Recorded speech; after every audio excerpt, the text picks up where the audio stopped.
स्वामी विवेकानंद। आप सभी ने स्वामी विवेकानंद के बारे में सुना होगा।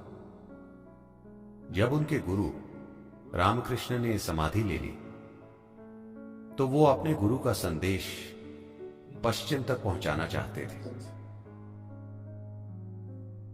तो वो जाकर ये करना चाहते थे, मगर वो शारदा देवी की अनुमति लेना चाहते थे, जो रामकृष्ण की पत्नी थी। वो उनसे मिलने गए और वो रसोई में खाना पका रही थी। जब उन्होंने जाकर ये कहा, उनका पूरा ध्यान अपने काम में था, ऊपर देखे बिना उन्होंने उनकी बात सुनी। वो बोले, मैं पश्चिम की दुनिया में जाकर अपने गुरु का संदेश फैलाना चाहता हूं, क्या मैं जाऊं? तो जो काम वे कर रही थी उससे नजर उठाए बिना वो बोली, नरेन, क्या तुम मुझे वो चाकू पकड़ा सकते हो? तो उन्होंने चाकू उठाकर दे दिया। वो एक खास तरह के व्यक्ति थे, इसलिए उन्होंने उसे खास तरीके से दिया। उस तरह से नहीं, उन्होंने एक खास तरीके से दिया। उन्होंने चाकू लेकर उसे एक तरफ रख दिया और बोली, तुम जा सकते हो। तब उन्होंने इस पर ध्यान दिया और बोले, आपने चाकू क्यों मांगा? आपको कोई सब्जी नहीं काटनी है, सब कुछ पहले ही बर्तन में है, पहले ही बर्तन में पक रहा है। आपने चाकू क्यों मांगा? चाकू की कोई जरूरत नहीं थी, आपने वो क्यों मांगा? वो बोली, मैं देखना चाहती थी कि तुम मुझे चाकू कैसे पकड़ाते हो। तुम जाकर गुरु का संदेश फैला सकते हो। वो पहले योगी थे जो अमेरिका आए थे 1893 में, और उन दिनों एक लहर सी उठा दी। वो यूरोप भी गए और अमेरिका से वापस लौटते समय वो एक जर्मन फिलोसोफर के घर मेहमान थे।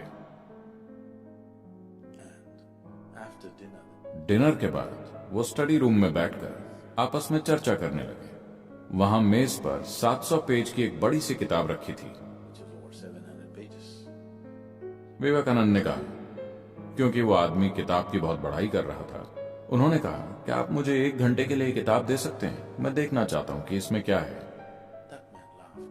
वो आदमी हंसने लगा। उसने कहा, आप 1 घंटे में इस किताब को पढ़ने वाले हैं? मैं इसे कई हफ्तों से पढ़ रहा हूं, लेकिन मुझे कुछ समझ में नहीं आ रहा, क्योंकि ये इतनी जटिल है।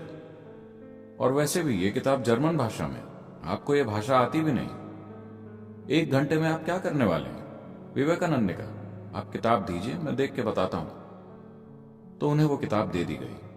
उन्होंने किताब को अपने दोनों हाथों के बीच में पकड़ा और आंखें बंद करके बैठ गए। 1 घंटे बाद किताब वापस करते हुए उन्होंने कहा, इसमें कुछ भी खास नहीं है। उस आदमी को लगा कि ये तो घमंड की हद हो गई। आपने किताब को खोला तक नहीं और आप उसके ऊपर कमेंट कर रहे हैं। आपको यह भाषा तक नहीं आती। वो थोड़ा नाराज सा हो गया कि ये कैसी बकवास है।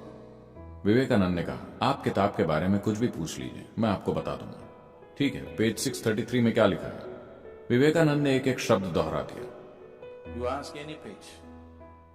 आप बस पन्ने का नंबर बोलिए, वो उस पन्ने पर लिखी बातों को शब्दशः बता देंगे। फिर उसने पूछा, ऐसा कैसे हो सकता है? आपने किताब खोली तक नहीं, ऐसा कैसे हो सकता है? उन्होंने कहा, इसलिए लोग मुझे विवेकानंद कहते हैं। विवेक यानी बोध। उनका नाम नरेंद्र था। उनके गुरु उन्हें विवेकानंद कहते थे क्योंकि उनके बोध की क्षमता ऐसी थी। तो उन्होंने कहा, इसलिए मुझे विवेकानंद कहते हैं। तो जीवन का बोध, आप सारी चीजों को अपने लॉजिकल माइंड में प्रोसेस नहीं कर सकते। ये इस तरह काम नहीं करता, क्योंकि तर्क जीवन की बहुत सारी चीजों को नकार देता है जिनके बिना आप जी नहीं सकते।